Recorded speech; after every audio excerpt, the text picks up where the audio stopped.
¿Se ha preguntado en alguna ocasión qué podría hacer yo para que los milagros sucedan en mi vida? En algún momento se ha dicho, bueno, si yo oro, ¿qué es lo que sucede? ¿Por qué no veo milagros?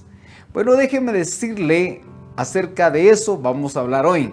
La oración igual milagros. La oración igual milagros. Pero, ¿cómo debería yo de orar para que los milagros sucedan en nuestra vida? Bueno, hay un texto bastante particular que está en el libro de los Hechos, capítulo 1 al versículo 5. Hechos, capítulo 12, capítulo 12, versículo 1 al 5. Dice la versión acá en Reina Valera 1960, dice: aquel mismo tiempo el rey Herodes echó mano a algunos de la iglesia para maltratarles. ¿Ok? Verso 2. Y mató a espada a Jacobo, hermano de Juan. Y viendo que esto había agradado a los judíos, procedió a prender también a Pedro. Eran entonces los días de los panes sin levadura, y habiéndole tomado preso, le puso en la cárcel, entregándole a 4 grupos de 4 soldados cada uno, para que le custodiasen, y se proponía sacarle al pueblo después de la Pascua.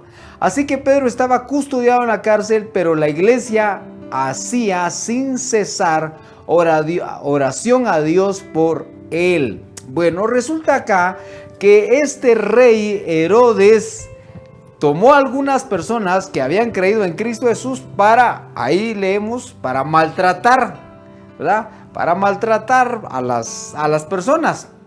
Pero no solamente maltratar, porque bueno, está bien, los vamos a lastimar, sino fue mucho más allá y dice que mató a espada a Jacobo, hermano de Juan. Y entonces en algún momento vio la expresión de unos judíos y dijo, les gustó lo que hice. No solamente estoy maltratando a las personas, sino que también maté a Jacobo, y las demás personas se pusieron contentas que haya matado a Jacobo. Entonces voy a tomar a Pedro, lo voy a meter a la cárcel, y después de eso lo saco, que termine la Pascua, lo saco y voy a hacer lo mismo. Entonces se ganaba cierto aprecio por parte de algunas personas, ¿verdad? Sobre todo de algunos judíos, y entonces quiso repetir la acción con Pedro. Pero hay algo bien bonito acá. Pero antes de eso, quiero que notemos algo bien impresionante que menciona acá la Escritura. Porque habían 4 grupos, cada grupo de 4 soldados que custodiaban la cárcel. Entonces había una puerta donde estaba, hasta el fondo estaba Pedro, y entonces 4 personas custodiaban la primera reja. Luego seguía la siguiente reja y custodiaban 4 personas. Y seguía la siguiente reja y 4 personas. Y la última, que ya es la entrada principal hacia esa cárcel, habían 4. Entonces, de manera que había en cada lugar, en cada reja, habían 4 personas, y eran 4 grupos. En total eran 16 soldados que custodiaban la cárcel donde se encontraba Pedro. Entonces no había posibilidad de que Pedro fuera liberado, no había manera de que Pedro pudiera salir de la cárcel, porque 16 personas cuidaban esa cárcel para una sola persona, en este caso Pedro.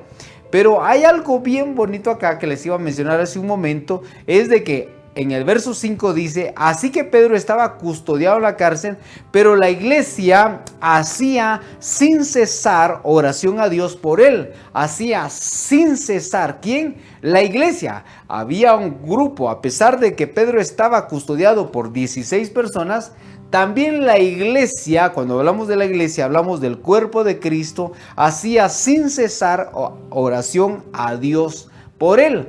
La palabra sin cesar es una expresión que significa hacer algo de forma continua, sin interrupciones, sin parar o sin descanso. Entonces, por ejemplo, si nosotros hablamos de esta manera, entonces diríamos ayer todo el día estuvo lloviendo. En otras palabras, todo el día llovió sin cesar, continuamente, sin parar. La lluvia estuvo sobre Quetzaltenango, por ejemplo, el día de ayer.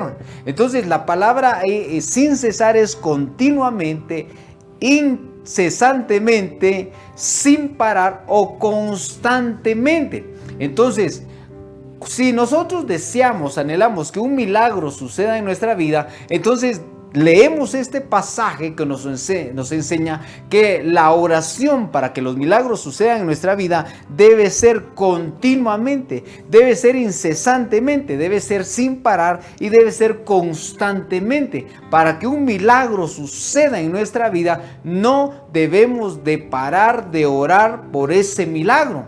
Entonces, en algunas ocasiones hay personas que de repente podrían decir, o podríamos decir, es que Dios no quiere hacer el milagro, es que Dios no creo que me ame, ¿verdad? No creo que Dios pueda contestar a mi oración, y entonces puede hacer de que nosotros estemos orando en este momento, pero después ya no continuemos con esa petición.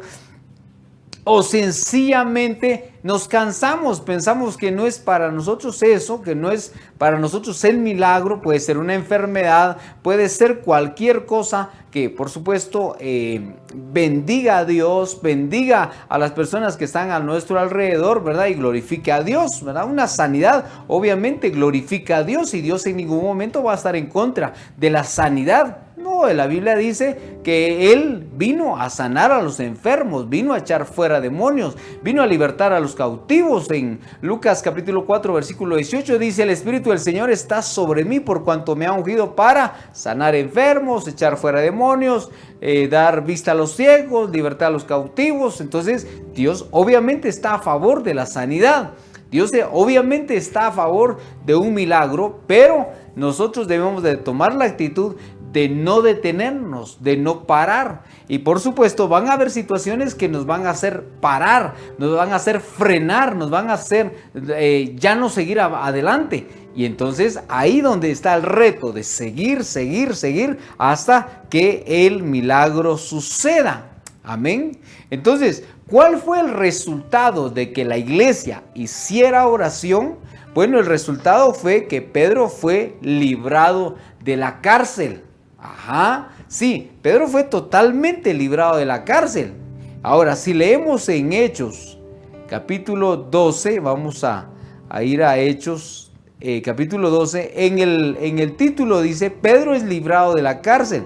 Antes de leer, en el 6, dice, y cuando Herodes le iba a sacar aquella misma noche, estaba Pedro durmiendo entre dos soldados. ¿Va?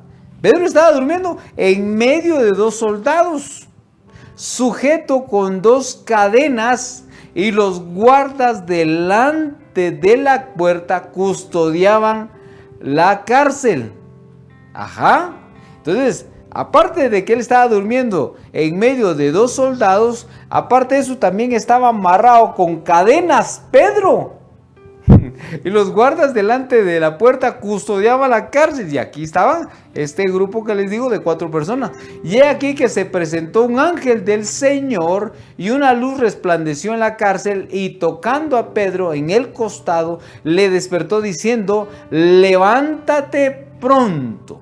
Amén. Levántate pronto. Y las cadenas se le cayeron de las manos. Hay algo acá que quiero mencionar. Para que un milagro suceda en nuestras vidas, hay ciertos requisitos, por decirlo así, o ciertas cosas que van a suceder cuando estemos orando por un milagro.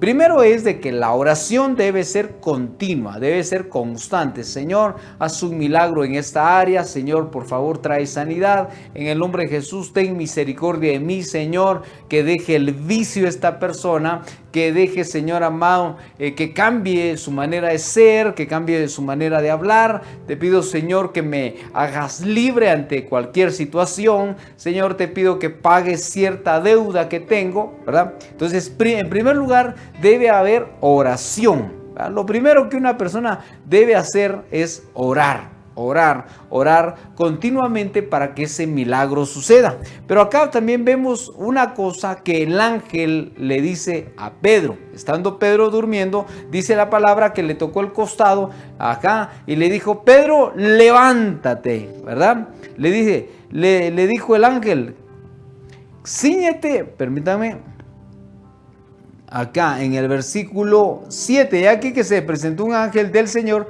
y una luz resplandeció en la cárcel, y tocando a Pedro en el costado, le despertó diciendo: levántate pronto, levántate inmediatamente, Pedro, ¿verdad? Lo primero que le dice es: levántate, por favor, Pedro. Ya no es posible que sigas durmiendo, que sigas acostado. Nosotros estamos orando por ti, ¿verdad? Y tú también has estado orando por esta petición, ¿verdad? Estoy hablando a las personas que están allá de aquel lado de la pantalla. Estás orando por un milagro, pero ahora tienes que levantarte en el nombre de Jesús. El anhelo de Dios es de que nos levantemos. Amén, porque podríamos decir: ¿será que Dios va a hacer el milagro? No creo que Dios tenga el poder para hacer tal cosa. No, la palabra del Señor dice: ok, ora, pero ahora levántate pronto, levántate inmediatamente. Quiero obrar el milagro contigo, quiero que sucedan las cosas, entonces levántate pronto. Número 2 está en el versículo 8. Ahí dice en el versículo, y tocando le despertó diciendo: levántate pronto. El resultado: y las cadenas se le cayeron de las manos. Inmediatamente cuando él se levantó, las cadenas se le cayeron de las manos. No podemos estar orando: sí, Señor, haz un milagro, y seguir ahí sentados y seguir ahí acostados. No. Dios por supuesto quiere que le creamos en nombre del Señor. Y levántate pronto. Cuando él se levantó, ¿qué pasó? Las cadenas se le cayeron inmediatamente. Ok. Número 2, el 8. Le dijo el ángel: cíñete y átate las sandalias. Cíñete y amárrate las sandalias. Y lo hizo así, y le dijo, y lo hizo así. Ahí hay un punto. Ahora, después de que el ángel le dice: levántate pronto, ¿qué pasó? Pedro se levantó inmediatamente y las cadenas se le cayeron. Pero número 2, debía levantar, aparte de levantarse pronto, también ocurrió algo interesante, y es de que le dice: cíñete, amárrate bien el cinturón, ¿verdad? Amárrate el cinturón y ahora amárrate las sandalias, quiero que empieces a caminar. Amén. ¿Y qué pasó cuando el ángel dio la orden? Entonces inmediatamente Pedro lo hizo así. Una de las cosas que debemos de aprender en la vida es aprender a obedecer a Dios. Muchas veces no sabemos obedecer a Dios, no sabemos reconocer la voz de Dios, y entonces decimos: ¿será que Dios me lo dijo? De verdad, a todos creo que nos ha pasado. A mí muchas veces me lo ha pasado. Me ha pasado que de repente: ¿será que Dios me lo dijo? ¿Será que no son cuestiones de mi mente? ¿Será? Y entonces existe la duda, existe la incredulidad. ¿Será que Dios me dijo tal cosa? Y Dios viene y dice: y tú has estado orando por un milagro para que suceda, entonces necesito que te levantes pronto. Y ahora que te ciñas el cinturón, que te amarres las sandalias, que te amarres los zapatos, los tenis, ¿verdad? Que te pongas los zapatos y empieces a caminar. Y entonces, ¿qué tenemos que hacer? Es: bueno, yo ya empecé a orar por esto. Ahora, ¿qué hago? Me voy a levantar y ahora voy a empezar a caminar. Voy a empezar a hacer las cosas que Dios nos dijo. Entonces, debemos de pedirle al Señor que quite toda incredulidad de nuestra mente, toda incredulidad, toda duda, toda indecisión de nuestros corazones. Dios quiere dar el milagro, Dios quiere hacer el milagro, pero necesitamos quitar estos prejuicios que muchas veces están en nuestra mente, estos prejuicios o estos complejos que muchas veces se forman en nosotros. Y ¿será que sí? ¿Será que no? No, quitarlos en el nombre poderoso de Cristo Jesús y empezar a obedecer, empezar a caminar. La obediencia es importante.